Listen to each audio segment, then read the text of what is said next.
जी sir, ये जो आज की प्रेस कॉन्फ्रेंस आपने बुलाई है, किस मकसद से बुलाई है, क्या परेशानी है आपकी? सर हमारे यही परेशानी है। यहाँ जो एसडीएम गुंडो आया है अरसा 2 साल से, जो भी उसके पास जाते हैं कागज लेकर वहाँ वो गाली गलौज निकालते हैं और दाड़ा दिखाते हैं। और आज भी एक साहिल के पास कागज मैंने भेजा था और वहाँ उसने उस साहिल को बोला कि इसको गोली मार दो, इसकी कागज जला दो। क्या यही इंसाफ है? एक मजिस्ट्रेट ऑफिसर का यही कहना है? यही हमें इसके तरफ से इंसाफ मिलना चाहिए। तो मैं आपकी वसादत से रियासत जम्मू कश्मीर हुकूमत को ये मैसेज देना चाहता हूँ, फ़ौरन से फ़ौरन इसकी इंक्वायरी होनी चाहिए और उसको यहाँ से उठाएं। फ़ौरन से फ़ौरन यहाँ ये हमारा मुतालबा गवर्नर साहब तक पहुँचना चाहिए।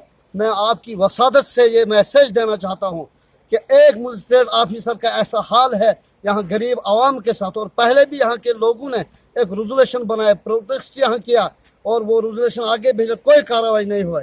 तो मेरी ये गुजारिश है, मैं आपके वसादत से रियासत जम्मू कश्मीर हुकूमत को ये मैसेज देना चाहता हूँ, खासकर गवर्नर साहब को, फ़ौरन से फ़ौरन ऐसे ऑफिसर को यहाँ से उठाएं और इसकी इंक्वायरी होनी चाहिए। और मैं डिप्टी कमिश्नर साहब को भी ये मैसेज देना चाहता हूँ, आप भी फ़ौरन से फ़ौरन उसको यहाँ से हटाएं। अगर नहीं हटाया जाएगा, यहाँ जो भी कोई भी हादसा होगा तो इसका जिम्मेवार डिप्टी कमिश्नर डोडा रहेगा और गवर्नर साहब रहेगा।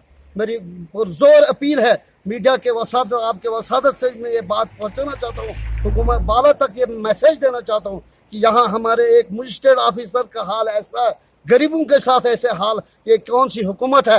ये कौन सा इंसाफ है?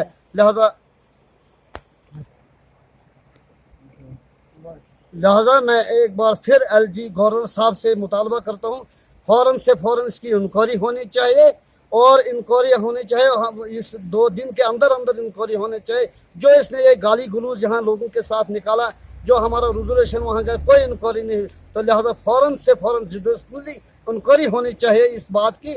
और मैं चाहता हूँ कि फ़ौरन से फ़ौरन हमें इसका जवाब मिलना चाहिए। तो मैं अपील करता हूँ आपके वसादत से फिर गवर्नर साहब को कि इसकी इंक्वायरी आप करें।